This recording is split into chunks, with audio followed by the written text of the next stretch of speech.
जय सिया राम, जय श्री कृष्ण। एक व्यक्ति था और वो बहुत कंजूस था। वो सोचता था कि यदि मैं भगवान की पूजा करूंगा, यदि मैं भगवान के लिए वस्त्र खरीद कर लाऊंगा, यदि भगवान के पहनने के लिए माला खरीद के लाऊंगा, यदि भोग लगाने के लिए प्रसाद खरीद के लाऊंगा तो पैसा लगेगा। वो भक्त ये सोचता था क्यों ना मैं ऐसे पूजा करूं कि मैं सारे पूजन के कार्य भी कर लूं और मेरा एक पैसा खर्च ना हो, क्योंकि वो स्वभाव से ही कंजूस था।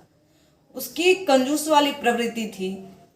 वो व्यक्ति रोज सुबह स्नान करके बैठ जाता था और भगवान की पूजा कर रहा है ऐसा वो कल्पना करता था। महाराज लेता कुछ नहीं था, वो सिर्फ स्नान करता था और स्नान करके वो आसन लगा के चुपचाप खाली हाथ बैठ जाता था। सामने कुछ नहीं था, लेकिन फिर भी वो आंखें बंद करके ये सोचता था कि मेरे सामने भगवान बैठे हुए हैं, मैं भगवान को स्नान करवा रहा हूँ, मैं भगवान को वस्त्र पहना रहा हूँ, मैं भगवान को माला पहना रहा हूँ, मैं भगवान को दीपक दिखा रहा हूँ, मैं भगवान को धूप दिखा रहा हूँ, मैं भगवान को भोग लगा रहा हूँ और मैं भगवान की आरती कर रहा हूँ।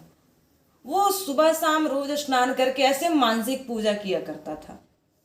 ऐसा समय बीतता गया। जब वर्षों वर्षों बीत गए, एक दिन वो पूजा करने बैठा और जब पूजा करने बैठा तो वास्तव में तो कुछ नहीं था।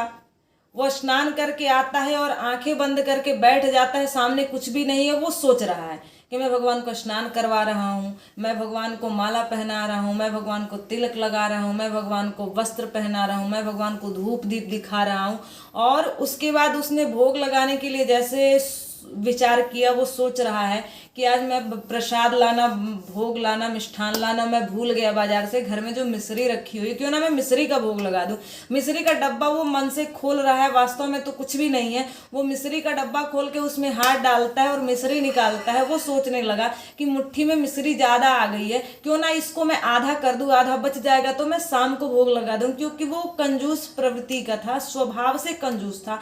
इतने में भगवान ने हाथ पकड़ लिया और कहा कि ये बता, वास्तव में तो तू कुछ कर नहीं रहा है, तू अपने पैसे से कुछ खरीद के नहीं ला रहा है, तू मन से मेरी पूजा कर रहा है, तू मन से भोग लगा रहा है, उसमें भी तू कंजूसी कर रहा है।